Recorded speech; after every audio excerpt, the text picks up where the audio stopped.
Hey friends, it's Judy Klock here at Stampin' with Crafty Klock, coming to you today for another little live demonstration, and we are getting ready for Easter. By the way, happy St. Patrick's Day. If you've been following me along on my Instagram account at Crafty Klock today, you've seen a lot's been happening over there with a lot of fun posts. Be sure to let me know what your leprechaun name is. Hey Linda, how are you? Anyway, we're getting ready for Easter. Hey Patricia, how you doing? So tomorrow is actually my monthly Stampin' class. We're going to be working with the Easter Friends stamp set. We'll be making 4 designs for a total of 8 cards to each of the 4 designs. But I was playing around with it again tonight because it's just such a pretty set and I need a few more Easter cards. So I wanted to go ahead and do a few more tonight. So we're going to get started on these. If you're watching, let me know where you're from. I see we've got Indiana in the house. We've got New Bern, North Carolina. And if you're watching on replay, go ahead and write hashtag replay so that I know that you caught this. Feel free to go ahead and share this with all your friends because it's all about getting my name out there. And if you're not following me on YouTube, please do follow my YouTube channel, Crafty Klock on YouTube. All right, so let's go ahead and see what we're going to work on. The first one is always a simple stamping card, and you know, it's really hard for me to do simple stamping because I do like to add texture.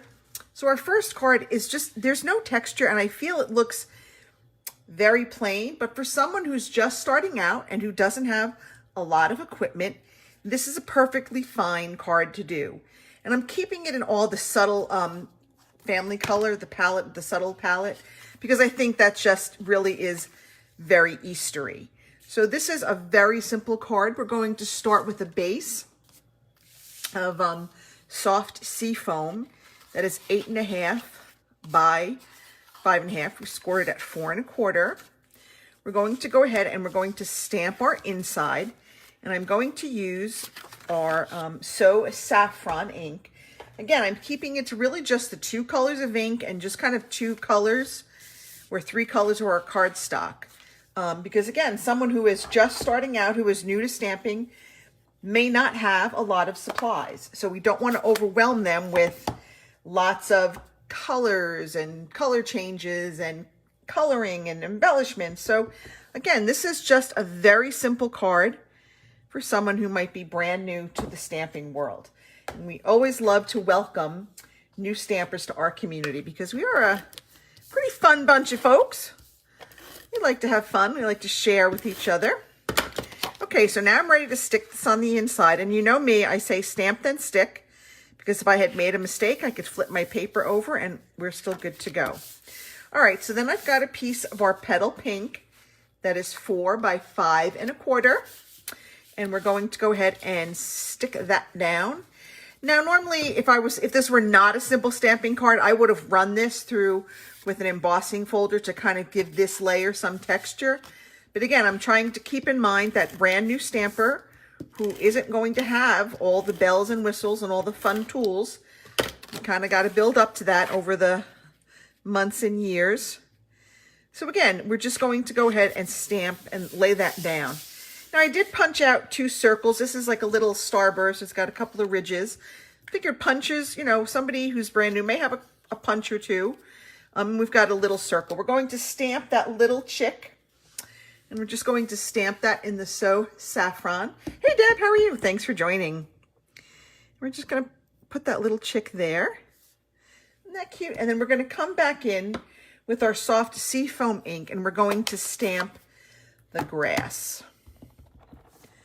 All right, and we're just going to give that little chick a little bit of grass to stand in. Now, one thing I like to do that I think even a beginner can do is I like to give a little color to my edges. And if you don't have the daubers, here's a little trick. You can just kind of roll the edge in your stamp head. And that gives the edge just a little tiny bit of color. But it's enough color that when I put it on this piece of paper, it will pop a little bit more. So that's just another quick and easy trick that you can do. You don't need any special equipment to do that. But it will give your edge just a little tiny bit of color. And then when you stick it on something else, it will definitely pop up. So I'm going to add some dimensionals to the back of here. Now I did add just a little tiny bit of ribbon, and I didn't do anything fancy with it because, again, even a beginner may have some ribbon laying around the house. And I'm just going to cut off about 4 inches. I'm not really going to measure. I'm just going to kind of eyeball it. Okay, and then I'm going to fold this over. I'm just going to fold it in half. And we are going to tuck this behind here. Okay, I'm going to put a little bit of my adhesive on here to help hold it. I'm just going to kind of tuck that there.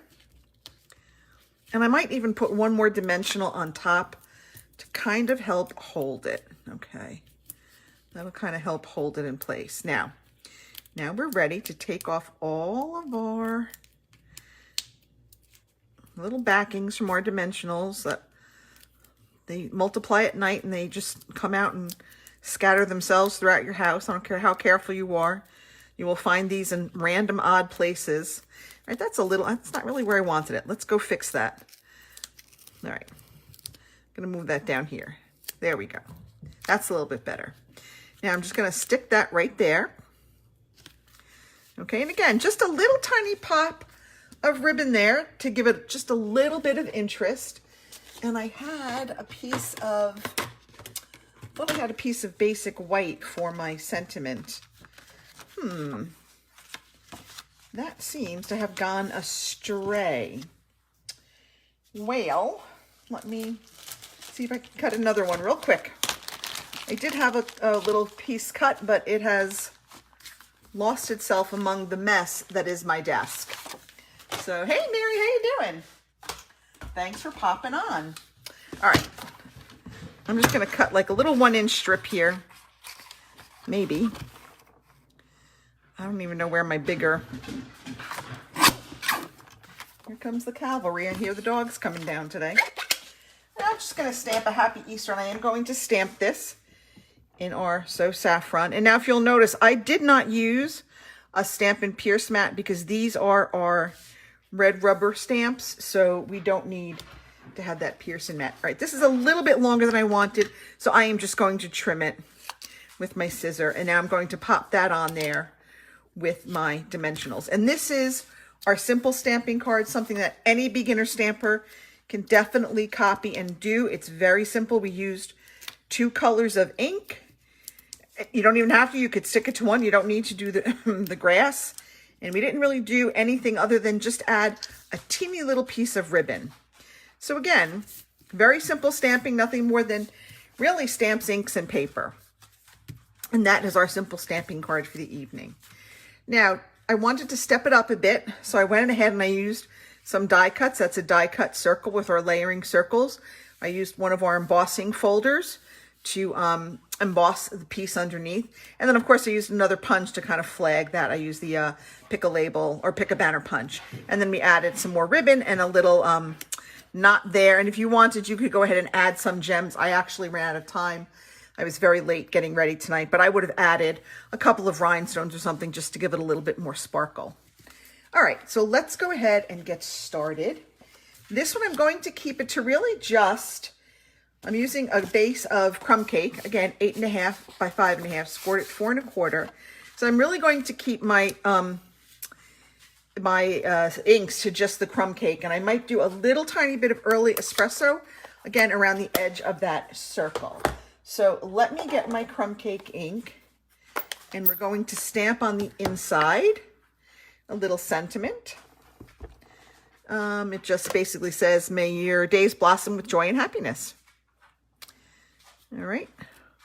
Now, if you wanted to make this a birthday card, you can certainly find another stamp there in another set that says happy birthday. I am just sticking with the sentiments that came with the Easter Friends stamp set, and there was no birthday one in there. So I am just going to keep these sort of generic.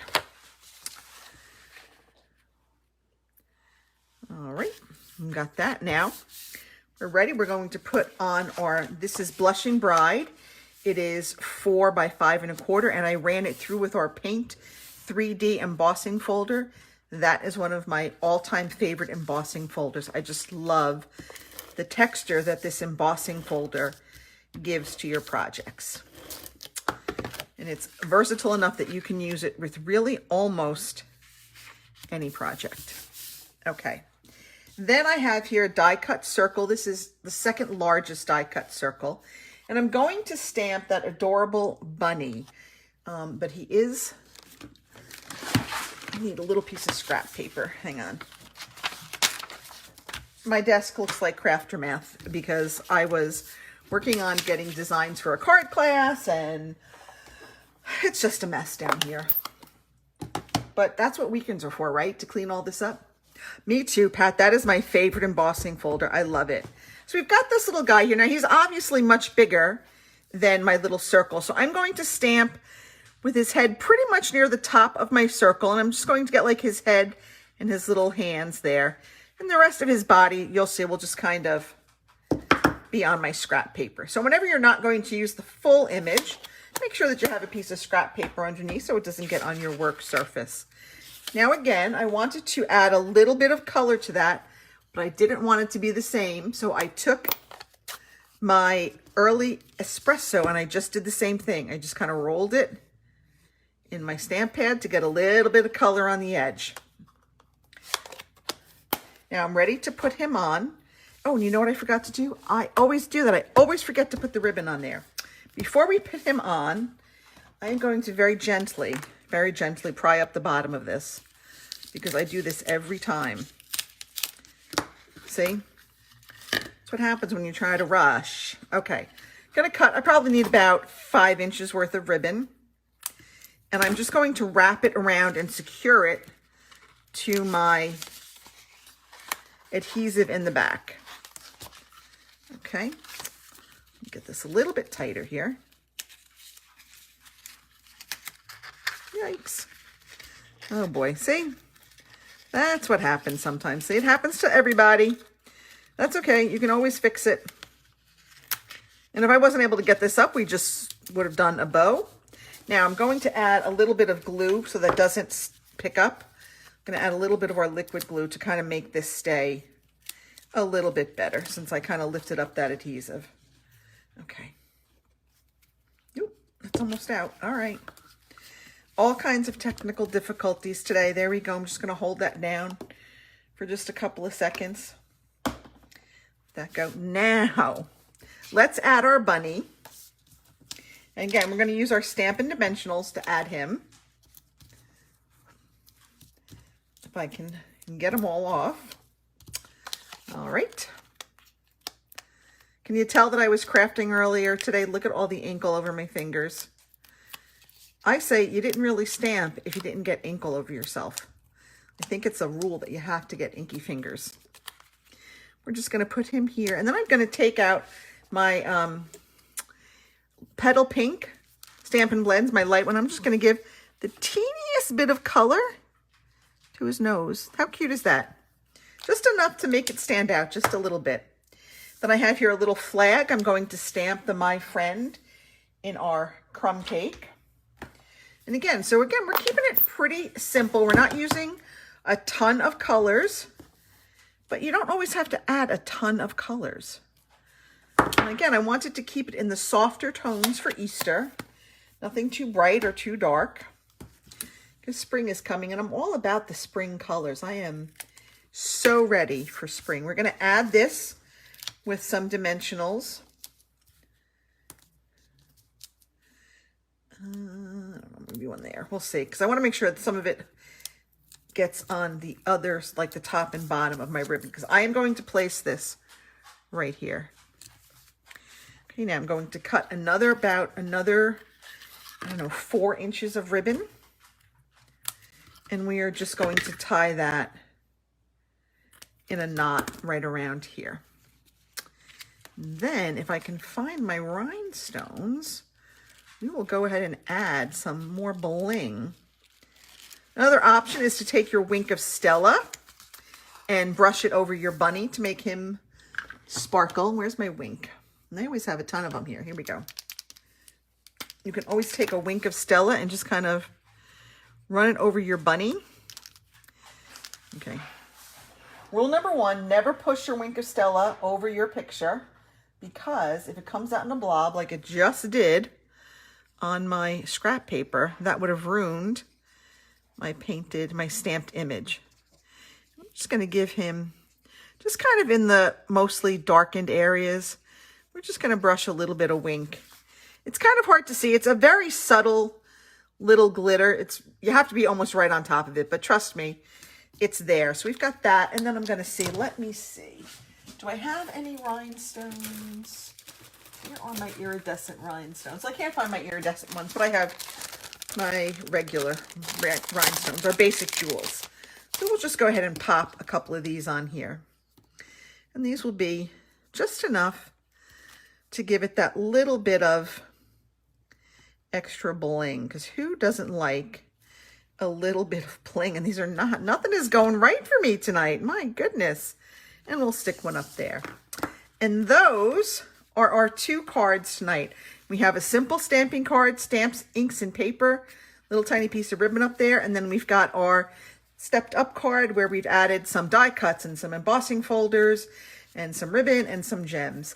That's it for me. I hope you enjoyed this. Everybody have a great weekend. I will see you all next week. Thanks for watching. Bye.